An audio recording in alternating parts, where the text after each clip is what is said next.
റോമ 5:4 എന്തെന്നാൽ കഷ്ടത സഹനശീലവും, സഹനശീലം ആത്മധൈര്യവും, ആത്മധൈര്യം പ്രത്യാശയും ഉളവാക്കുന്നു എന്ന് നാം അറിയുന്നു. പ്രത്യാശ നമ്മെ നിരാശരാക്കുന്നില്ല. കാരണം നമുക്ക് നൽകപ്പെട്ടിരിക്കുന്ന പരിശുദ്ധാത്മാവിലൂടെ ദൈവത്തിൻ്റെ സ്നേഹം നമ്മുടെ ഹൃദയങ്ങളിലേക്ക് ചൊരിയപ്പെട്ടിരിക്കുന്നു. എന്തെന്നാൽ കഷ്ടത സഹനശീലവും എന്ന് പറഞ്ഞ്, കഷ്ടത സഹനശീലവും, സഹനശീലം ആത്മധൈര്യവും, ആത്മധൈര്യം പ്രത്യാശയും, പ്രത്യാശ എങ്ങോട്ടാ കൊണ്ടെത്തിക്കുന്നത് എന്ന് നൽകും? എവിടെ പറഞ്ഞിട്ടില്ല. പ്രത്യാശ വിശ്വാസം. പ്രത്യാശ നമ്മൾ വിശ്വാസത്തിലേക്ക് നയിക്കുന്നത്. പ്രത്യാശിക്കുന്നവ ലഭിക്കുമെന്ന ഉറപ്പാണ് വിശ്വാസം. അതൊരു തലമാണ്. ഇവിടെ പറഞ്ഞിരിക്കുകയാണ് കഷ്ടത സഹനശീലം. അപ്പോൾ നമുക്കുണ്ടാകുന്ന കഷ്ടപ്പാടുകൾ നമുക്ക് നൽകുകയാണ്, സഹനശീലം നൽകുകയാണ്, നമ്മളെ സഹിക്കാൻ പഠിപ്പിക്കുകയാണ്. കഷ്ടപ്പാടുകൾ കടന്നു വരുമ്പോൾ നമ്മൾ നിരാശപ്പെടുകയാണ് ചെയ്യേണ്ടത്. നമുക്ക് സഹിക്കുവാനുള്ള ഒരു ശീലമാണ്, പരിശീലനം ലഭിക്കുകയാണ് കഷ്ടതകളിലൂടെ. നമ്മളങ്ങനെ തിരിച്ചറിയണം. നമ്മൾ ആരെയും കുറ്റപ്പെടുത്തി, നമ്മൾ ദൈവത്തെയും കുറ്റപ്പെടുത്തി ഓടിപ്പോലെ ചെയ്യേണ്ടത് മറിച്ച് കഷ്ടപ്പാടുകൾ വരുമ്പോൾ, വേദന സഹനങ്ങൾ കടന്നു വരുമ്പോൾ ദൈവം അറിഞ്ഞ് തന്നെ എന്നെ വിളിച്ചിരിക്കുന്നു, ദൈവം എന്നെ ശുദ്ധീകരിക്കുകയാണ്, ഇതൊരു പരിശീലനമാണെന്ന് തിരിച്ചറിഞ്ഞുകൊണ്ട് സ്വീകരിക്കുമ്പോൾ ഇത് അനുഭവമായിട്ട് മാറും. അപ്പോൾ കഷ്ടത സഹനശീലവും, സഹനശീലം ആത്മധൈര്യം. ആമേൻ. ആത്മധൈര്യം നൽകുകയാണ്. നമ്മൾ സഹിക്കുമ്പോൾ നമുക്ക് ധൈര്യം ലഭിക്കുകയാണ്. ഇപ്പം നമ്മൾ പറയില്ലേ, പരിശുദ്ധാത്മാവ് നമ്മൾ കടന്നു വരുമ്പോൾ ശക്തി പ്രാപിക്കും. ആ ശക്തി എന്ന് പറയുന്നത് ഏറ്റവും വലിയ ധൈര്യമാണ്, ഒരു ഭാഗം. അപ്പോൾ ഈ ധൈര്യം നമുക്ക് നൽകുവാൻ നമ്മളിലെ സഹനശീലത്തിന് സാധിക്കും.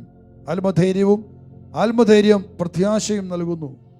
പ്രത്യാശ നമ്മുടെ വിശ്വാസത്തിൽ നയിക്കുകയാണ് എന്ന് നാം അറിയുന്നു. പ്രത്യാശ നമ്മെ നിരാശരാക്കുന്നില്ല. കാരണം നമുക്ക് നൽകപ്പെട്ടിരിക്കുന്ന പരിശുദ്ധാത്മാവിലൂടെ ദൈവത്തിൻ്റെ സ്നേഹം നമ്മുടെ ഹൃദയങ്ങളിൽ ചൊരിയപ്പെട്ടിരിക്കുന്നു. അപ്പോൾ എഫെസോസ് ലേഖനത്തിൽ പൗലോസ് പറയുകയാണ്, ദൈവം, പിതാവായ ദൈവം അവിടുന്ന് തൻ്റെ മഹത്വത്തിൻ്റെ സമ്പന്നതയ്ക്ക് യോജിച്ച വിധം, നമ്മൾ ആ വാക്കൊന്ന് ഏറ്റു പറയണമേ, പിതാവായ ദൈവം അവിടുത്തെ മഹത്വത്തിൻ്റെ സമ്പന്നതയ്ക്ക് യോജിച്ച വിധം അവിടുന്ന് തൻ്റെ ആത്മാവിലൂടെ നമ്മുടെ ആന്തരിക മനുഷ്യനെ ശക്തിപ്പെടുത്തുന്നു. അപ്പോൾ പിതാവ് തൻ്റെ സമ്പന്നതയ്ക്ക് യോജിച്ച വിധം, ആ വാക്കിന് വലിയ അർത്ഥമുള്ളതാണ് വാക്ക് യോജിച്ച വിധം. കാരണം ദൈവത്തിൻ്റെ മാന്യതയ്ക്ക് യോജിച്ച വിധം. ഇപ്പം നമ്മളുടെ ജീവിത നിലവാരത്തിനും മാന്യതയ്ക്ക് യോജിച്ച വിധം നമ്മൾ തൽപ്രവൃത്തി ചെയ്യണം. നമ്മളൊരു നന്മ ചെയ്യുന്നു. ഇപ്പം നമുക്കറിയാം, ഇപ്പോൾ ഒരു ഉദാഹരണം പറഞ്ഞാൽ ആരെങ്കിലും വീട്ടിൽ പിരിവിന് വരികയാണ്, ഇപ്പോൾ പള്ളിയിൽ നിന്ന് പിരിവിന് വരികയാണ്. ഒരു പിരിവിന് വരുമ്പോഴത്തേക്കും നമ്മൾ ആലോചിക്കും, എന്താ കൊടുക്കേണ്ടത്, കുറഞ്ഞു പോയാൽ അത് മോശമാണ് അല്ലേ, ഇല്ലെങ്കിൽ പോലും കൊടുക്കും. കാരണം പള്ളിയിൽ നിന്ന് ഇടവക ദേവാലയത്തിൽ വന്നിരുന്ന പിരിവാണ്, കൊടുക്കാതിരിക്കാൻ പറ്റില്ല. കൊടുത്തില്ലെങ്കിൽ എന്ത് സംഭവിക്കാതെ മാന്യതയ്ക്ക് കുറവ് വരും ഇല്ലേ, മാന്യതയ്ക്ക് കുറവ് വരും. കാരണം നമ്മൾ കൊടുക്കുന്ന പണം പള്ളിയിൽ അറിയാം, ലിസ്റ്റ് വരും. അപ്പോൾ അവിടെ പേര് വരുമ്പോഴത്തേക്ക് നമ്മൾ കൊടുക്കേണ്ടത് ബാക്കിയുള്ള 1000 5000 കൊടുത്ത പോലെ ഞാനിവിടെ 50 രൂപ കൊടുത്തിട്ടുള്ളെങ്കിൽ അത് ഭയങ്കര അപമാനമായിട്ട് മാറും. അപ്പോൾ നമ്മളെന്ത് ചെയ്യാണ്, നമ്മൾ ആയിരിക്കുന്ന ജീവിത അന്തസ്സിന് യോജിച്ച വിധം ഇല്ലെങ്കിൽ പോലും കുറച്ച് കൂട്ടിക്കൊടുക്കാൻ നമ്മൾ നോക്കും. എല്ലാവരും കൊടുക്കുന്ന 500 1000 ഒക്കെ ആണോ, ശരി ഞാനൊരു 500 കൂട്ടി 1000 കൊടുത്തേക്കാം, അങ്ങനെ കൊടുക്കാൻ ആൾക്കാർ തയ്യാറാകുകയാണ്. കാരണം നമ്മളായിരിക്കുന്ന സാഹചര്യത്തിൽ യോജിച്ച വിധം, അതിന് യോജിച്ച രീതി നമ്മൾ പ്രവർത്തിക്കുകയാണ്. അങ്ങനെയാണെങ്കിൽ ദൈവം തൻ്റെ മഹത്വത്തിൻ്റെ സമ്പന്നതയ്ക്ക് യോജിച്ച വിധം എത്രയോ സമൃദ്ധമായിട്ടായിരിക്കാം തൻ്റെ ആത്മാവിനെ നമ്മുടെ ആന്തരിക മനുഷ്യരിലേക്ക് ചൊരിയുന്നത്. ഹല്ലേലൂയ എന്ന് പറയാം. യാതൊരു കുറവുമില്ലാതെ ദൈവം തൻ്റെ പരിശുദ്ധാത്മാവിനെ നമുക്ക് നൽകിക്കൊണ്ട് നമ്മുടെ ആന്തരിക മനുഷ്യനെ ശക്തിപ്പെടുത്തുകയാണ്. അപ്പം നമ്മുടെ ആന്തരിക മനുഷ്യൻ, നമ്മുടെ ആത്മീയ മനുഷ്യൻ, നമ്മുടെ ഉള്ളിലുള്ള മനുഷ്യന് ശക്തി ലഭിക്കുന്നത് ദൈവം നയിക്കുന്ന പരിശുദ്ധാത്മാവിലൂടെയാണ്. ഹല്ലേലൂയ. നമ്മളെപ്പോലെ തന്നെ ഒരു മനുഷ്യൻ നമ്മുടെ ഉള്ളിലുണ്ട് അല്ലേ. നമ്മുടെ ആത്മാവ് എന്ന് പറയുന്നത് നമ്മുടെ ആന്തരിക മനുഷ്യനാണ്. നമ്മളെപ്പോലെ തന്നെ കണ്ണും കാതും ചെവിയും എല്ലാമുള്ള, കൈയും കാലും എല്ലാം ഉള്ള ഒരു ആന്തരിക മനുഷ്യൻ, ആത്മീയ മനുഷ്യൻ നമ്മുടെ ഉള്ളിലുണ്ട്. അപ്പോൾ ഈ ആത്മീയ മനുഷ്യനിലേക്ക് കടന്നു വരുന്ന പരിശുദ്ധാത്മാവ് ഈ മനുഷ്യനെ ശക്തിപ്പെടുത്തുകയാണ്. അതാണ് ആന്തരിക മനുഷ്യൻ്റെ ഭക്ഷണം എന്ന് പറയുന്നത്. ദൈവസ്നേഹം ഭക്ഷണം എന്നിപ്പോൾ പറയാത്ത കാര്യമാണ്. പരിശുദ്ധാത്മാവ് വരുന്ന ദൈവത്തിൻ്റെ സ്നേഹമാണ് നമ്മുടെ ആന്തരിക മനുഷ്യൻ്റെ ശക്തി എന്ന് പറയുന്നത്. അത് നമ്മുടെ ആന്തരിക മനുഷ്യനെ ശക്തിപ്പെടുത്തുകയാണ് പൂർണ്ണമായിട്ടും മുഴുവനായിട്ടും. അങ്ങനെ ആന്തരിക മനുഷ്യൻ ശക്തി പ്രാപിച്ചു കഴിയുമ്പോൾ ഈ ബാഹ്യ മനുഷ്യൻ്റെ കിടക്കുന്ന അനേക കെട്ടുകൾ പൊട്ടി. കാരണം ഒരു കാര്യം ഓർത്ത് നോക്കിയേ, ഉള്ളിൽ ശുഷ്കിച്ച് കിടന്ന ആ മനുഷ്യൻ ആന്തരിക മനുഷ്യനിലേക്ക് പരിശുദ്ധാത്മാവിങ്ങനെ വന്ന് അവനിങ്ങനെ വരിഞ്ഞ് കെട്ടപ്പെട്ട് കിടക്കുകയായിരുന്നു. പക്ഷേ ദൈവത്തിൻ്റെ ശക്തിയായ അഭിഷേകം വന്ന് പരിശുദ്ധാത്മാവെന്ന് ആന്തരിക മനുഷ്യൻ നിറഞ്ഞു കഴിയുമ്പോഴേക്കും എന്ത് സംഭവിക്കും? കെട്ടുകളൊക്കെ പൊട്ടും, ചങ്ങലൊക്കെ പൊട്ടും, എല്ലാം പൊട്ടി തകർന്ന് ഈ ആന്തരിക മനുഷ്യൻ ശക്തനായിട്ട് വെറുതെ പറഞ്ഞാൽ നമ്മുടെ ശരീരത്തിൽ കുടികൊള്ളുന്ന എല്ലാ തരത്തിലുള്ള വൈകല്യങ്ങൾ, പാപങ്ങൾ, ശാപങ്ങൾ, ജഡമോഹങ്ങൾ, ലോകമോഹം, എല്ലാ തരത്തിലുള്ള ശക്തികളും വെഴുതെറിയപ്പെട്ട് തകർക്കപ്പെട്ട് നശിപ്പിക്കപ്പെട്ട് അവയെല്ലാം ഇല്ലാതായി മാറുകയാണ്. ഇതാണ് രൂപാന്തരീകരണം. അപ്പോൾ എൻ്റെ ശരീരത്തിൻ്റെ മേലുണ്ടായിരുന്ന പാപത്തിൻ്റെയും ലോകത്തിൻ്റെയും പിശാചിൻ്റെയുമായ ശക്തികളെ നശിപ്പിച്ചുകൊണ്ടാണ് എൻ്റെ ആന്തരിക മനുഷ്യൻ ഓരോ ദിവസവും ശക്തിപ്പെട്ടുകൊണ്ടിരിക്കുന്നത്. Hallelujah, hallelujah. ആന്തരിക മനുഷ്യൻ ശക്തി പ്രാപിക്കുന്നതിനനുസരിച്ച് ബാഹ്യ മനുഷ്യൻ ക്ഷയിച്ചുകൊണ്ടിരിക്കും. പൗലോസ് പറഞ്ഞ വചനമുണ്ടല്ലോ, എൻ്റെ ബാഹ്യ മനുഷ്യൻ ക്ഷയിച്ചുകൊണ്ടിരിക്കുകയാണെങ്കിലും ആന്തരിക മനുഷ്യൻ ശക്തിപ്പെട്ടുകൊണ്ടിരിക്കുകയാണ്. കൊരിന്ത്യരിൽ പറഞ്ഞിരിക്കുന്ന വചനമാണത്. ബാഹ്യ മനുഷ്യൻ ക്ഷയിച്ചുകൊണ്ടിരിക്കുകയാണെങ്കിലും എൻ്റെ ആന്തരിക മനുഷ്യൻ ശക്തി പ്രാപിച്ചുകൊണ്ടിരിക്കുകയാണ്. ഇവിടെ ഈ ഒരു വലിയ പ്രക്രിയയാണ് സംഭവിച്ചുകൊണ്ടിരിക്കുന്നത് ഓരോ നിമിഷത്തിലും. അപ്പോൾ നമുക്ക് പിതാവിൽ നിന്നും വരുന്ന പരിശുദ്ധാത്മാവിൻ്റെ ശക്തി നമ്മുടെ ആന്തരിക മനുഷ്യനെ ശക്തിപ്പെടുത്തുന്നു. അടുത്ത വചനം പറഞ്ഞിരിക്കുന്നു, 17 വചനം പറഞ്ഞിരിക്കുന്നു, വിശ്വാസം വഴി ക്രിസ്തു നിങ്ങളുടെ ഹൃദയങ്ങളിൽ വസിക്കണമെന്നും നിങ്ങൾ സ്നേഹത്തിൽ വേരുവാകി അടിയുറയ്ക്കണമെന്നും ഞാൻ പ്രാർത്ഥിക്കുന്നു. എന്നിട്ട് പറഞ്ഞ്, വിശ്വാസം വഴി ക്രിസ്തു നിങ്ങളുടെ ഹൃദയങ്ങളിൽ വസിക്കണമെന്നും നിങ്ങൾ സ്നേഹത്തിൽ വേരുവാകി അടിയുറയ്ക്കണമെന്നും ഞാൻ പ്രാർത്ഥിക്കുന്നു. ക്രിസ്തു എങ്ങനെയാണ് വസിക്കേണ്ടത്? എങ്ങനെ ക്രിസ്തു വസിക്കണം എന്ന് പറഞ്ഞത്? വിശ്വാസം വഴി ക്രിസ്തു നമ്മളിൽ വസിക്കണം. വിശ്വാസം വഴി ഒരുവൻ യേശുവിനെ വിശ്വസിക്കുന്നു. അങ്ങനെ വിശ്വാസം വഴി അവൻ്റെ ഹൃദയത്തിൽ യേശു ഉണ്ട് വിചാരിക്കുക. പക്ഷെ ജീവിതത്തിലെ പ്രശ്നങ്ങളെല്ലാം വന്നു കഴിഞ്ഞപ്പോഴേക്കും ആദ്യം തകരുന്ന വിശ്വാസമാണ്, അല്ലേ? വിശ്വാസം തകർന്നപ്പോൾ എന്ത് സംഭവിച്ചു? ആര് നഷ്ടപ്പെടും? യേശു നഷ്ടപ്പെടും. യേശുവിനെ ഉപേക്ഷിക്കുകയാണ്, യേശുവിൽ നിന്ന് അകന്നു പോവുകയാണ്. പിന്നെ മറ്റു വഴിയിലേക്ക് മനുഷ്യൻ പോവുകയാണ്. പക്ഷേ നമ്മ മാത്രം ക്രിസ്ത്യാനായിട്ട് ജീവിക്കുമായിരിക്കാം. ഇപ്പോൾ ഹൃദയത്തിലേക്ക് വന്ന വിശ്വാസം ഒരു നീർക്കുമ്പള പോലെ വിശ്വാസമായി പോയി. ഈ വിശ്വാസത്തെ എങ്ങനെ ഒരുവൻ്റെ ഹൃദയത്തിൽ ഉറപ്പിക്കാൻ സാധിക്കും? വചനം വിശ്വസിച്ചുകൊണ്ട്, വചനം അനുസരിച്ചുകൊണ്ട് ജീവിക്കുന്നവൻ്റെ ജീവിതത്തിൽ ഒരിക്കലും വിശ്വാസം തകർന്നു പോകില്ല, ഉറപ്പാണ്. Hallelujah, hallelujah. ആര് യേശുവിൽ വിശ്വസിക്കുന്നവൻ, ഇപ്പോൾ വചനം പറയുന്നുണ്ട്, കർത്താവ് യേശു ക്രിസ്തുവിൽ വിശ്വസിക്കുക, നീ നിന്റെ കുടുംബവും രക്ഷ പ്രാപിക്കും. പുസ്തകം 16:31. എന്നതിന് അർത്ഥം എന്താണ്? യേശു എന്ന നാമത്തെ മാത്രം വിശ്വസിക്കാനായിട്ടല്ല. ഇതിന് ഒരു ബന്ധപ്പെട്ടൊരു വചനമുണ്ട്, നമ്മൾ വായിച്ചു കേട്ട പുസ്തകം 3 ആ മുടന്തൻ സുഖപ്പെട്ട് കഴിഞ്ഞപ്പോൾ ജനമെല്ലാം ഓടിക്കൂടി, അവിടെ വലിയ ബഹളമായി. അപ്പോൾ ഇവരെന്തോ വലിയ കാര്യം ചെയ്ത മട്ടിൽ ജനങ്ങൾ അവർ നോക്കി കഴിഞ്ഞപ്പോൾ വിശുദ്ധ പത്രോസ് വിളിച്ചു പറയുകയാണ്. പുസ്തകം 3-ാമത്തെ അധ്യായം 16-ാമത്തെ വചനം, 3:16. അവൻ്റെ നാമത്തിലുള്ള വിശ്വാസം മൂലം, അവൻ്റെ നാമമാണ് നിങ്ങൾ കാണുകയും അറിയുകയും ചെയ്യുന്ന മനുഷ്യനെ സുഖപ്പെടുത്തിയത്. അവനിലുള്ള വിശ്വാസമാണ് നിങ്ങളുടെ മുമ്പിൽ വെച്ച് ഈ മനുഷ്യന് പൂർണ്ണ ആരോഗ്യം പ്രദാനം ചെയ്തത്. ഏറ്റുപറഞ്ഞ്, അവൻ്റെ നാമത്തിലുള്ള വിശ്വാസം മൂലം, അവൻ്റെ നാമമാണ് നിങ്ങൾ കാണുകയും അറിയുകയും ചെയ്യുന്ന ഈ മനുഷ്യനെ സുഖപ്പെടുത്തിയത്. അവനിലുള്ള വിശ്വാസമാണ് നിങ്ങളുടെ മുമ്പിൽ വെച്ച് ഈ മനുഷ്യന് പൂർണ്ണ ആരോഗ്യം പ്രദാനം ചെയ്തത്. ഒന്നാമത് എന്താണ്? യേശുവിൻ്റെ നാമത്തിലുള്ള വിശ്വാസം. ആരുടെ വിശ്വാസം? പത്രോസിൻ്റെ വിശ്വാസം. അപ്പോൾ പത്രോസാണ് പറഞ്ഞത്. അപ്പോൾ പത്രോസിൻ്റെ വിശ്വാസം, യേശുവിൻ്റെ നാമത്തിലുള്ള വിശ്വാസം മൂലം. പിന്നെ പറഞ്ഞിരിക്കുന്നതാണ്, അവൻ്റെ നാമമാണ് നിങ്ങൾ കാണുകയും അറിയുകയും മനുഷ്യനെ സുഖപ്പെടുത്തിയത്. അവിടെ 2 പോയിന്റ് വന്നു. 1, യേശുവിൻ്റെ നാമത്തിലുള്ള പത്രോസിൻ്റെ വിശ്വാസം. 2, യേശുവിൻ്റെ നാമം. ഇതാണ് ഇവനെ സുഖപ്പെടുത്തിയത്. അങ്ങനെ പറഞ്ഞു കഴിഞ്ഞിട്ട് വീണ്ടും പത്രോസ് പറയുകയാണ്, അവനിലുള്ള വിശ്വാസമാണ് നിങ്ങളുടെ മുമ്പിൽ വെച്ച് ഈ മനുഷ്യന് പൂർണ്ണ ആരോഗ്യം പ്രദാനം ചെയ്തത്. എന്നിട്ട് പറഞ്ഞ്, അവനിലുള്ള വിശ്വാസമാണ് നിങ്ങളുടെ മുമ്പിൽ വെച്ച് ഈ മനുഷ്യന് പൂർണ്ണ ആരോഗ്യം പ്രദാനം ചെയ്തത്. ഹല്ലേലൂയ. അപ്പോൾ അവിടെ പറഞ്ഞിരിക്കുകയാണ് അവനിലുള്ള വിശ്വാസമാണ്. അതെന്താ അങ്ങനെ പറയാൻ കാര്യം? ആദ്യം പറഞ്ഞു അവൻ്റെ നാമത്തിലുള്ള വിശ്വാസം മൂലം അവൻ്റെ നാമമാണ് സുഖപ്പെടുന്നത്. പിന്നെ പറയാണ് അവനിലുള്ള വിശ്വാസമാണ്. പ്രിയപ്പെട്ടവരെ, നമുക്ക് ഈശോയുടെ നാമത്തെ അറിയാം അല്ലേ? നമ്മൾ യേശുവിൻ്റെ നാമത്തിലാണ് നമ്മളെല്ലാം ചെയ്യാൻ ആഗ്രഹിക്കുന്നത്. നമുക്ക് യേശു നാമത്തെ ശക്തി നമുക്കറിയാം, യേശു നാമത്തെ നമുക്കറിയാം, യേശു നാമത്തിൽ നമുക്ക് വിശ്വാസമുണ്ട്.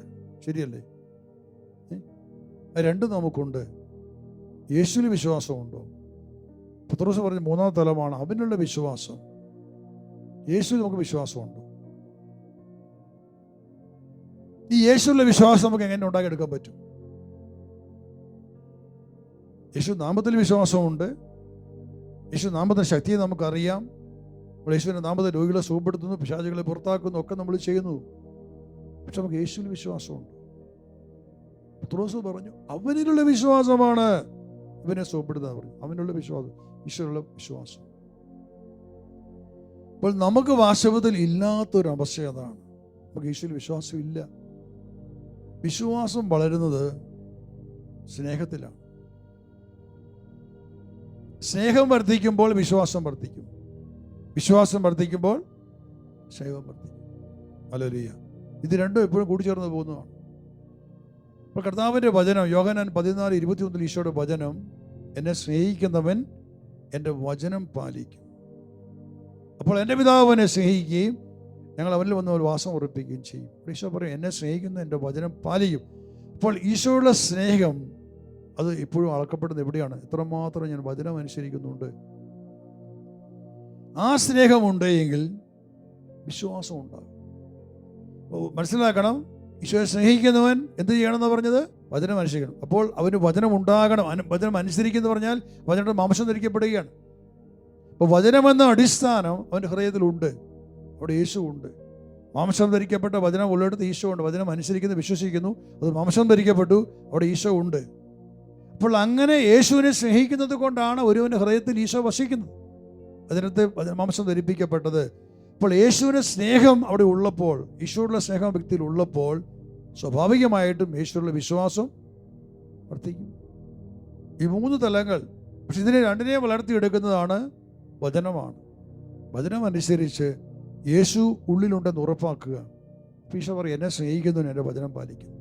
അപ്പോൾ ഈശോയുള്ള ആ സ്നേഹം നമ്മളിൽ ഉണ്ടാകേണ്ട, എപ്പോഴും ഉണ്ടാകുന്നത്, വളർത്തിയെടുക്കാൻ പറ്റേണ്ട മേഖലയാണ് അനുസരിക്കുക എന്നുള്ളത്. വചനം അനുസരിച്ച്.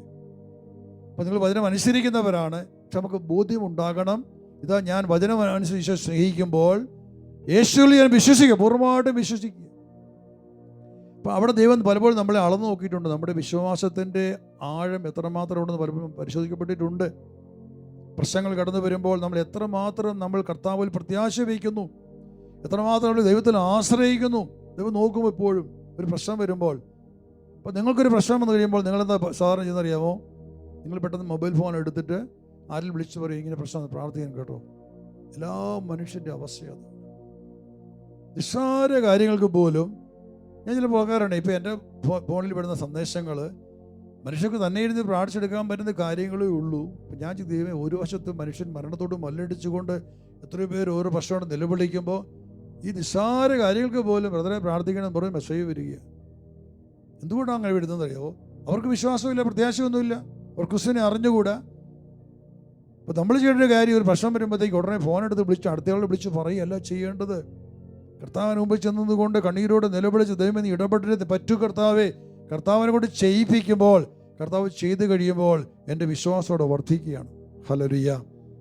മറ്റൊരു കൂടി പ്രാർത്ഥന ചെയ്ത് കഴിയുമ്പോൾ ഒരു അനുഗ്രഹം എനിക്ക് കിട്ടി, പക്ഷെ എൻ്റെ വിശ്വാസം ഒട്ടും ഒരിക്കലും വളരുന്നില്ല, വർദ്ധിക്കുന്നില്ല. അതുകൊണ്ട് വ്യക്തിപരമായിട്ട് നമുക്ക് ക്രിസ്തുവിലുള്ള നമ്മുടെ പ്രത്യാശ വളർത്തിയെടുക്കണം. ഏത് പ്രശ്നങ്ങൾ കടന്നു വരുമ്പോഴും മറ്റാരിലും ആശ്രയിക്കരുത്, മനുഷ്യനും ആശ്രയിക്കരുത്. ഈ കർത്താവിനെ പിടിക്കണം, മുറുകെ പിടിക്കണം. കർത്താവേ നിനക്ക് സാധിക്കും, ചിതരാൻ സാധിക്കും, അങ്ങനെയൊക്കെ പറ്റുമെന്ന് അറിവുണ്ടാകണം. അങ്ങനെ അറിവ് വെച്ചുകൊണ്ട് ഞാൻ ഈശോയെ കൊണ്ട് ചെയ്യിപ്പിക്കണം. ഇവിടെ അതാണ് ദൈവത്തിനുള്ള നമ്മുടെ ബന്ധം, അതാണ് ദൈവം ഇവിടെ ചെയ്യുന്നവനാണ്. ഓരോരുത്തരും ദൈവത്തിൻ്റെ മക്കളായതുകൊണ്ട് അവർ ഓരോരുത്തരും പ്രാർത്ഥിച്ചുകൊണ്ട് ദൈവത്തിൽ നിന്ന് നേരിട്ട് വാങ്ങാൻ ദൈവം ആഗ്രഹിക്കുക. ഹല്ലേലൂയ. പക്ഷെ അത് ചെയ്യാൻ മനുഷ്യനെ കൊണ്ട് സാധിക്കുന്നില്ല. അതുകൊണ്ട് നമ്മുടെ സഹായം എപ്പോഴും ആവശ്യമാണ്, മനുഷ്യർക്ക് ആവശ്യമാണ്. നാം ഒരു വചനം കൂടി കേൾക്കുകയാണ്. വിശുദ്ധ മത്തായിയുടെ സുവിശേഷത്തിൽ 15-ാമത്തെ അധ്യായത്തിൽ നമ്മൾ വായിക്കുന്നത് 21 മുതൽ വായിക്കുന്ന കാനാകാരി സ്ത്രീയെ കുറിച്ചാണ്. മത്തായി 15:21. യേശു അവിടെ നിന്ന് പുറപ്പെട്ട് ടൈർ സീദോൻ എന്നീ പ്രദേശങ്ങളിലെത്തി. അപ്പോൾ ആ പ്രദേശത്തു നിന്നും ഒരു കാനാൻകാരി വന്ന് കരഞ്ഞപേക്ഷിച്ച്, കർത്താവേ, ദാവീദിന്റെ പുത്രാ, ഇതിൽ കനിയണമേ, എൻ്റെ മകളെ പിശാച് ക്രൂരമായി ബാധിച്ചിരിക്കുന്നു. എന്നാൽ അവൻ ഒരു വാക്കുപോലും ഉത്തരം പറഞ്ഞില്ല. ശിഷ്യന്മാർ അവനോട് അഭ്യർത്ഥിച്ചു, അവളെ പറഞ്ഞയച്ചാലും. അവൾ നമ്മുടെ പിന്നാലെ അവൻ നിലവിളിക്കുന്നല്ലോ. അവൻ മറുപടി പറഞ്ഞു, ഇസ്രായേൽ ഭവനത്തിലെ നഷ്ടപ്പെട്ട ആടുകളുടെ അടുത്തേക്ക് മാത്രമാണ് ഞാൻ അയക്കപ്പെട്ടിരിക്കുന്നത്. എന്നാൽ അവൾ അവനെ പ്രണമിച്ച്, കർത്താവേ, എന്നെ സഹായിക്കണമേ എന്ന് അപേക്ഷിച്ചു. അവന് പറഞ്ഞു, മക്കളുടെ അപ്പം എടുത്ത് നായ്ക്കൾക്ക് എറിഞ്ഞു കൊടുക്കുന്നത് ഉചിതമല്ല. അവൾ പറഞ്ഞു, അതേ കർത്താവേ, നായ്ക്കളും യജമാനന്മാരുടെ മേശയിൽ നിന്നും വീഴുന്ന അപ്പകഷ്ണങ്ങൾ തിന്നുന്നുണ്ടല്ലോ. യേശു പറഞ്ഞു, സ്ത്രീയെ, നിന്റെ വിശ്വാസം വലുതാണ്, നീ ആഗ്രഹിക്കുന്ന പോലെ നിനക്ക് ഭവിക്കട്ടെ.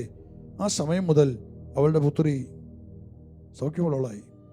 Hallelujah, hallelujah. യേശു ഇതാ ടൈർ സീദോൻ എന്ന പ്രദേശത്ത് കടന്നു പോവുകയാണ്. ഒരു വിജാതീയ ദേശം എന്നാണ് അറിയപ്പെടുന്ന ആ പ്രദേശങ്ങൾ. അപ്പോൾ അങ്ങനെ കടന്നു പോകുമ്പോഴാണ് ഒരു കാനാൻകാരി സ്ത്രീ വന്ന്, ആ പ്രദേശത്തു നിന്നും കാനാൻകാരി സ്ത്രീ വന്ന് കരഞ്ഞപേക്ഷിച്ചു. ശ്രദ്ധിക്കണമേ, അവൾ കരഞ്ഞപേക്ഷിച്ചു, കർത്താവേ, ദാവീദിന്റെ പുത്രാ, എനിക്ക് കനിയണമേ, എന്നെ അവളെ പിശാച് ക്രൂരമായി ബാധിച്ചിരിക്കുന്നു. എന്നാൽ അവൻ ഒരു വാക്ക് പോലും ഉത്തരം പറഞ്ഞില്ല. ശിഷ്യന്മാർ അവനോട് അഭ്യർത്ഥിക്കുക. അപ്പോൾ ഇവളിങ്ങനെ യേശുവിന് പിന്നാലെ നടന്നുകൊണ്ട് എൻ്റെ മോളെ സുഖപ്പെടുത്തണമെന്ന് പറഞ്ഞ് കരഞ്ഞ് വിളിച്ച് പ്രാർത്ഥിച്ചുകൊണ്ടിരിക്കുകയാണ്. യേശു നോക്കുന്ന പോലും മിണ്ടുന്ന പോലും ഇല്ല. ശിഷ്യന്മാർ പറഞ്ഞു, അവളെ പറഞ്ഞയച്ചാലും. അപ്പോൾ യേശു അവർ പറയാണ്, അവൾ നമ്മുടെ പിന്നാലെ വന്ന് നിലവിളിക്കുന്നല്ലോ. യേശു മറുപടി പറഞ്ഞു, ഇസ്രായേൽ ഭവനത്തിലെ നഷ്ടപ്പെട്ട ആടുകളെ അടുത്തേക്ക് മാത്രം ഞാനും വന്നിരിക്കുന്നത്. അതുപോലെ ഞാൻ വന്നിരിക്കുന്നത് നിങ്ങൾക്ക് വേണ്ടി മാത്രമാണ്, ഇസ്രായേൽക്കാർക്ക് മാത്രം വന്നിരിക്കുകയാണ്. അപ്പോൾ അവൾ യേശുവിൻ്റെ അടുക്കൽ വന്ന് മുമ്പിൽ വന്ന് പ്രണമിച്ച് കുമ്പിട്ട് സാഷ്ടാംഗം വീണ്, കർത്താവേ, എന്നെ സഹായിക്കണമേ എന്ന് അപേക്ഷിച്ചു. അപ്പോഴും ഈശോ പറഞ്ഞു, മക്കളുടെ അപ്പം എടുത്ത് നായ്ക്കൾക്ക് എറിഞ്ഞു കൊടുക്കുന്ന ഉചിതമല്ല. അവൾ മറുപടി പറയുകയാണ്, അതേ കർത്താവേ, നായ്ക്കളും യജമാനന്മാരുടെ മേശയിൽ നിന്ന് വീഴുന്ന അപ്പകഷ്ണങ്ങൾ തിന്നുന്നുണ്ടല്ലോ. അപ്പോൾ അത്രയും അവൾ പറഞ്ഞു കഴിഞ്ഞപ്പോഴേക്കും യേശു പറഞ്ഞു, സ്ത്രീയെ, നിന്റെ വിശ്വാസം വലുതാണ്, നീ ആഗ്രഹിക്കുന്ന പോലെ നിനക്ക് ഭവിക്കട്ടെ. ആ സമയത്ത് തന്നെ അവളുടെ പുത്രി സുഖപ്പെട്ടു. പിശാച് അവളെ വിട്ടുപോയി. ഹല്ലേലൂയ. ഞാൻ ചോദ്യം ചെയ്യാൻ ആഗ്രഹിക്കുകയാണ്, എന്തുകൊണ്ടാണ് ഈ ടൈർ സീദോൻ വിദൂരദേശത്തുള്ള കനാൻ വിജാതി ദേശത്തുള്ള ഈ സ്ത്രീയെ എന്തുകൊണ്ടാണ് ഇവള് ഇപ്രകാരം യേശു പറഞ്ഞിട്ടും നിരാശപ്പെട്ട് മാറിപ്പോകാതെ അവൾ കർത്താവിനെ മുറുകെ പിടിച്ചുകൊണ്ട് ഈ അനുഗ്രഹം പിടിച്ചു മേടിച്ചത്? ഒരു കാര്യം ഇവളുടെ പ്രാർത്ഥനയിൽ ഇവള് പറയുന്നുണ്ട്, കർത്താവേ, ദാവീദിന്റെ പുത്രനിൽ കനിയണമേ, എൻ്റെ മകളെ പിശാച് ക്രൂരമായി ബാധിച്ചിരിക്കുന്നു. അപ്പോൾ ഇവൾക്ക് ഈശോ അറിയാമായിരുന്നു. അപ്പോൾ യേശു വാഗ്ദാനം ചെയ്യപ്പെട്ട ദാവീദിന്റെ വംശത്തിൽ ജനിക്കാൻ പോകുന്ന രക്ഷകനാണെന്ന് ഇവൾക്ക് അറിയാം. ആ ഒരു അറിവ് കൊണ്ടാണ് ഇവൾ വിളിച്ചപേക്ഷിച്ചത് പറഞ്ഞാൽ മാത്രം ശരിയാകില്ല. എന്തുകൊണ്ട് ഇവൾക്ക് അത്ര ഉറപ്പോടുകൂടി കർത്താവിനെ കൊണ്ട് പറ്റും, തൻ്റെ മകളെ വിടുവിക്കാൻ യേശു കൊണ്ട് മാത്രമേ പറ്റൂ, അവിടത്തേക്ക് പറ്റുമെന്നുള്ള ബോധ്യം അറിവുകൾക്ക് ഇങ്ങനെ ഉണ്ടായി? അത് നമുക്ക് മനസ്സിലാക്കണമെങ്കിൽ മുമ്പിലുള്ള അധ്യായം 14-ാമത്തെ അധ്യായത്തിൽ, ഞാനിലേക്ക് വായിക്കുന്നില്ല, അത് അവിടെ പറഞ്ഞിരിക്കുന്നുണ്ട്. 14-ാമത്തെ അധ്യായത്തിൽ 13 മുതൽ വായിക്കുന്നത് യേശു 5 അപ്പം 5000 പേർക്ക് വിധിച്ചു കൊടുത്ത സംഭവമാണ്. കർത്താവിനെ കേൾക്കാനും വന്നുള്ള ഒരു വലിയ ജനസമൂഹത്തിന് അവിടുന്ന് അപ്പം പ്രാർത്ഥിച്ച് അവിടെ ഉണ്ടായിരുന്ന അത്രയേറെ ജനങ്ങൾക്ക് അവസാനം പറഞ്ഞിട്ടുണ്ട്, 21-ാം വചനം പറഞ്ഞിട്ടുണ്ട്, ഭക്ഷിച്ചവർ സ്ത്രീകളും കുട്ടികളും ഒഴികെ 5000-ഓളം പുരുഷന്മാരായിരുന്നു. അപ്പോൾ പുരുഷന്മാർ മാത്രമുള്ളടത്താണ് 5000 പേര്. ഒരു 10000 സ്ത്രീകളും ഒരു 5000 കുട്ടികളും വേറെ കണക്ക് കൂട്ടി 2000 കൂട്ടിക്കൂ. അപ്പം അത്ര വലിയ ജനസമൂഹത്തെയാണ് യേശു തീറ്റിപ്പോയിരുന്നത്. ഈ കാനാൻകാരി സ്ത്രീ ഒരുപക്ഷെ അവിടെ ഉണ്ടായിരുന്നിരിക്കാം. ഹല്ലേലൂയ. അവളും അവിടെ വന്നിട്ടുണ്ടായിരിക്കാം. യേശു ഈ വലിയ അത്ഭുതം ചെയ്തപ്പോൾ ഇവിടെ പറഞ്ഞിട്ടുണ്ട്, 12 കുട്ടം നിറയെ പിന്നെ അവർക്ക് മിച്ചം വന്നു പറഞ്ഞിരിക്കുന്നത്. അപ്പോൾ യേശുവെ അവൾ കണ്ടറിഞ്ഞു, അവൾ അനുഭവിച്ചറിഞ്ഞു, യേശു ദൈവത്തിൻ്റെ പുത്രനാണെന്നുള്ള ഉത്തമ ബോധ്യങ്ങൾക്കും ഉറപ്പുണ്ടായി. ആ ഒരു വിശ്വാസവും പ്രതീക്ഷയും കൊണ്ടായിരിക്കാം ഇവള് യേശുവിന് പിന്നാലെ നടന്നുകൊണ്ട് തൻ്റെ മകളെ സുഖപ്പെടുത്തണമെന്ന് പറയുന്നത്. യേശു തള്ളി പറഞ്ഞപ്പോഴും, മക്കളുടെ അപ്പം അവിടെ നായ്ക്കൾ കൊടുക്കാൻ പറ്റില്ലെന്ന് പറയുമ്പോഴും എത്രയോ തള്ളിയാണ് പറയുന്നത്. അവൾ പറഞ്ഞു, യജമാനന്മാരുടെ മേശപ്പുറത്ത് വീഴുന്ന അപ്പക്കഷ്ണം കൊണ്ട് നായ്ക്കൾ ഭക്ഷിക്കുന്നുണ്ടല്ലോ, എനിക്കത് മതി കർത്താവേ. അവളുടെ വിട്ടുമാറാത്ത കർത്താവിനെ മുറുകെ പിടിച്ചിരിക്കുക, കിട്ടിയാലേ പോകൂ, ആ ഒരു പ്രത്യാശയും ആ ഒരു ഉറച്ച ബോധ്യവും വിശ്വാസവും അത് അവൾക്ക് സൗഖ്യം നേടിക്കൊടുത്തു തൻ്റെ മകൾക്ക്. ഹല്ലേലൂയ. ഇവിടെ നമ്മൾ വിശ്വാസത്തിൽ നമ്മൾ നിലനിൽക്കുമ്പോൾ, വിശ്വാസം നമ്മൾ ചോദ്യം ചെയ്യപ്പെടുമ്പോൾ, നമുക്ക് എത്രമാത്രം യേശുവിനെ ആശ്രയിക്കാൻ പറ്റുന്നുണ്ട്, എത്രമാത്രം അവിടുത്തെ മുറുകെ പിടിക്കാൻ സാധിക്കുന്നുണ്ട്. ഇവിടെ വചനം പറഞ്ഞിരിക്കുന്നു, എഫെസ്യസ് 3:17 പറഞ്ഞിരിക്കുന്നു, വിശ്വാസം വഴി ക്രിസ്തു നിങ്ങളുടെ ഹൃദയങ്ങളിൽ വസിക്കണം. വിശ്വാസത്തെ ഉറപ്പിക്കുന്ന വചനം തന്നെയാണ്. റോമലേഖനം 4:18 നിന്റെ സന്തതി ഇപ്രകാരമായിരിക്കുമെന്ന് പറയപ്പെട്ടിരുന്നതനുസരിച്ച് താൻ അനേകം ജനതകളുടെ പിതാവാകുമെന്ന് പ്രതീക്ഷയ്ക്ക് സാധ്യതയില്ലാതിരുന്നിട്ടും പ്രതീക്ഷയോടെ അവൻ വിശ്വസിച്ചു. 100 വയസ്സായ തൻ്റെ ശരീരം മൃതപ്രായമായിരിക്കുന്നെന്നും സാറയുടെ ഉദരം അന്ത്യമാണെന്നും അറിയാമായിരുന്നിട്ടും അവൻ വിശ്വാസം ദുർബലമായില്ല. വിശ്വാസം ഇല്ലാത്തവനെ പോലെ ദൈവത്തിൻ്റെ വാഗ്ദാനത്തിനെതിരായി അവൻ ചിന്തിച്ചില്ല, മറിച്ച് ദൈവത്തെ മഹത്വപ്പെടുത്തിക്കൊണ്ട് അവൻ വിശ്വാസ ശക്തി പ്രാപിച്ചു. അടുത്തവൻ ശ്രദ്ധിക്കണമേ, 21 വാഗ്ദാനം നിറവേറ്റുവാൻ ദൈവത്തിന് കഴിയുമെന്ന് അവന് പൂർണ്ണ ബോധ്യമുണ്ടായിരുന്നു. അതുകൊണ്ടാണ് അവൻ്റെ വിശ്വാസം അവൻ നീതിയായി പരിഗണിക്കപ്പെട്ടത്. അവന് നീതിയായി പരിഗണിക്കപ്പെട്ടു എന്ന് എഴുതിയിരിക്കുന്നത് അവനെ സംബന്ധിച്ച് മാത്രമല്ല, നമ്മെ സംബന്ധിച്ച് കൂടിയാണ്. നമ്മുടെ പാപങ്ങളുടെ മോചനത്തിനായി മരണത്തിന് ഏൽപ്പിക്കപ്പെടുകയും നമ്മുടെ നീതീകരണത്തിനായി ഉയർപ്പിക്കപ്പെടുകയും ചെയ്ത നമ്മുടെ കർത്താവായ യേശുവിനെ മരിച്ചവരിൽ നിന്ന് ഉയർപ്പിച്ചവനിൽ വിശ്വസിക്കുന്ന നമുക്കും നീതിയായി പരിഗണിക്കപ്പെടും. ആമേൻ. അപ്പോൾ അബ്രഹാത്തിന് മാത്രമല്ല, യേശുക്രിസ്തുവിൽ വിശ്വസിക്കുന്ന, അവൻ്റെ വാക്കുകൾ വിശ്വസിക്കുന്ന നമുക്കും അത് നീതിയായി പരിഗണിക്കപ്പെടും. ഇവിടെ ഒരു അബ്രഹാം ഇവിടെ പറഞ്ഞിരിക്കുകയാണ്, വാഗ്ദാനം നിറവേറ്റുവാൻ ദൈവത്തിന് കഴിയുമെന്ന് അവന് പൂർണ്ണ ബോധ്യമുണ്ടായിരുന്നു. കാരണം അബ്രഹാത്തിന് വാഗ്ദാനം കിട്ടി, നിന്റെ സന്തതി ഇസ്ഹാക്കിലൂടെ ആയിരിക്കും എൻ്റെ എല്ലാ പദ്ധതിയും നടപ്പിലാക്കാൻ പോവുക. ഒരു വാഗ്ദാനം അബ്രഹാത്തിനുണ്ടായിരുന്നു. അതുകൊണ്ട് തന്നെയാണ് ഇസ്ഹാക്കിനെ ബലികഴിക്കാൻ ആവശ്യപ്പെട്ടപ്പോൾ അബ്രഹാം പതറിയില്ല. കാരണം ദൈവത്തിനൊന്നും അസാധ്യമല്ലെന്ന് അവൻ മനസ്സിലാക്കി. അതുകൊണ്ട് തന്നെ കുഞ്ഞിനെ ബലികഴിക്കാൻ അവനൊരു മടിയില്ലാണ്ട് അവൻ പോയി, മോറിയമലയിലേക്ക് പോയി. കാരണം അവൻ വിശ്വസിച്ചു, ദൈവത്തിൻ്റെ വാക്കാണ് വിശ്വസിച്ചു, ദൈവത്തിൻ്റെ വാഗ്ദാനം വിശ്വസിച്ചു. ഹല്ലേലൂയ. നമ്മുടെ വിശ്വാസത്തെ ഇളക്കാൻ പിശാച് വരുമ്പോൾ നമുക്ക് പിടിച്ചു നിൽക്കാൻ ശക്തി തരേണ്ട ദൈവത്തിൻ്റെ വാക്കാണ്, ദൈവത്തിൻ്റെ വചനങ്ങളാണ്. ഇന്ന് ഇതൊന്നും പ്രാപിച്ചെടുക്കാൻ ലോകത്തിന് മറ്റാരുമില്ല, നമ്മൾ മാത്രം. എന്ന് പറഞ്ഞാൽ ഇന്ന് ജീവിക്കാൻ തലമുറയേ ഉള്ളൂ. അബ്രാഹവും സാറായും എല്ലാവരും കടന്നുപോയി. പക്ഷെ നമ്മൾ ജീവിക്കുന്നവരാണ്. ഇന്ന് ബൈബിളിൽ എന്തെല്ലാം വാഗ്ദാനങ്ങളുണ്ടോ അത് വിശ്വസിക്കുമ്പോൾ നമുക്കത് സ്വന്തമാക്കാൻ സാധിക്കും. ഹല്ലേലൂയ. അത് നമുക്ക് അവകാശപ്പെട്ടതാണത്, മറ്റാർക്കും അവകാശപ്പെട്ടതല്ലത്. അതൊരു പുസ്തകത്തിൽ എഴുതപ്പെട്ട് ഇരിക്കേണ്ട കാര്യങ്ങളല്ല. നമ്മളത് അവകാശം പറഞ്ഞുകൊണ്ട് ചോദിച്ചു കഴിയുമ്പോൾ ദൈവം നമുക്ക് വേണ്ടി ചെയ്തു തരും. അപ്പം നമുക്ക് ആ ഒരു ഉറപ്പ്. അതുകൊണ്ടാണ് വചനം എന്ന അഗ്നി ഉള്ളിൽ ഉണ്ടാകണം. വചനമുണ്ടെങ്കിൽ ഇവിടെ സ്നേഹമുണ്ടാകും. സ്നേഹം വളരുമ്പോൾ വിശ്വാസം വർദ്ധിക്കും. വിശ്വാസം വർദ്ധിക്കുമ്പോൾ ഇവിടെ ഒരു ദൈവത്തിൻ്റെ അനുഗ്രഹം നമ്മളിലേക്ക് ഒഴുകിയിറങ്ങാൻ തുടങ്ങും. ഹല്ലേലൂയ.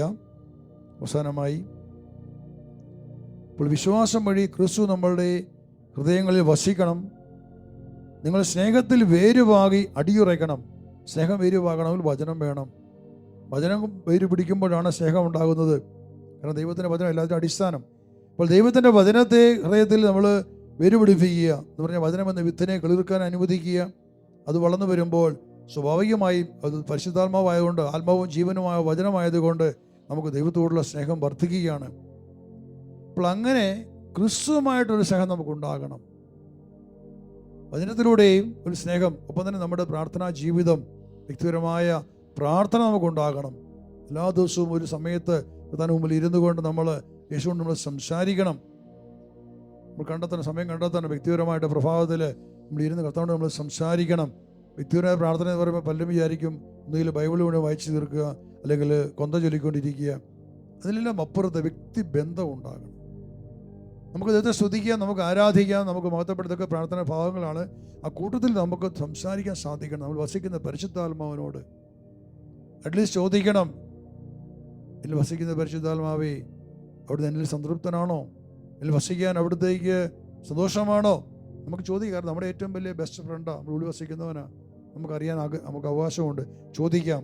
അപ്പോൾ ആ ഒരു വ്യക്തി ബന്ധം ഉണ്ടായി കഴിഞ്ഞാലുണ്ടല്ലോ, നമ്മൾ ഈശ്വരുള്ള നമ്മുടെ ആ സ്നേഹബന്ധം കൂട്ടി ഉറപ്പിക്കപ്പെടുകയാണ്.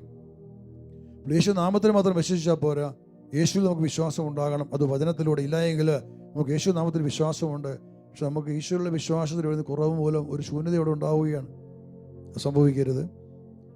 വിശ്വാസം വഴി ക്രിസ്തു നിങ്ങളുടെ ഹൃദയങ്ങളിൽ വസിക്കണമെന്നും നിങ്ങളുടെ സ്നേഹത്തിൽ വേരുവാകി അടിയുറയ്ക്കണമെന്നും ഞാൻ പ്രാർത്ഥിക്കുന്നു.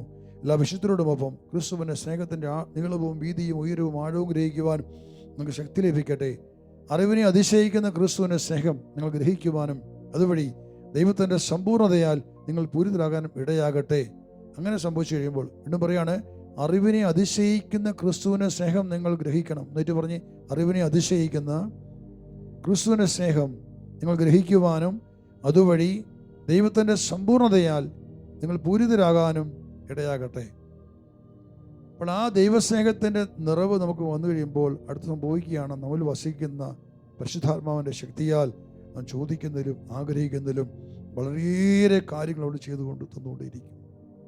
കുറച്ചല്ല തരുന്നത്, കൂടിയാണ് തരുന്നത്. അതാ പൗലോസ് ആദ്യം പറഞ്ഞത്, തൻ്റെ മഹത്വത്തിൻ്റെ സമ്പന്നതയ്ക്ക് യോജിച്ച വിധം പറഞ്ഞത്. ദൈവം തരുന്നത് കൂടിയാണ് തരുന്നത്. ഞാൻ പറഞ്ഞു, നമ്മുടെ അറിവിനെ അതിശയിക്കുന്ന ദൈവത്തിൻ്റെ കാരുണ്യ സ്നേഹവും ആ ചെങ്കടലിലെ ആഴത്തിൽ നഷ്ടപ്പെട്ടു പോയ ഒരു സ്വർണ്ണമാല, ആ മനുഷ്യൻ്റെ വിശ്വാസം, മനുഷ്യൻ്റെ പ്രാർത്ഥന, ജോണിയേട്ടൻ്റെ പ്രാർത്ഥന, അത് നഷ്ടപ്പെട്ടല്ലേ എന്നുള്ള നിലവിളി, പരിശുദ്ധാത്മാവെ സഹായിക്കണം, അതിൻ്റെ പ്രാർത്ഥന, അത് തിരിച്ചെടുക്കുവാൻ കർത്താവെന്ന് ഇടവരുത്തിയെങ്കിൽ ദൈവത്തിന് എന്താ അസാധ്യമായിട്ടുള്ളത്? നമ്മളെ സംബന്ധിച്ചോളം നമ്മുടെ ജീവിതത്തിൽ നമ്മൾ പരിശുദ്ധാത്മാവിനെ പ്രവർത്തിപ്പിക്കുന്നതിനാക്കി മാറ്റണം.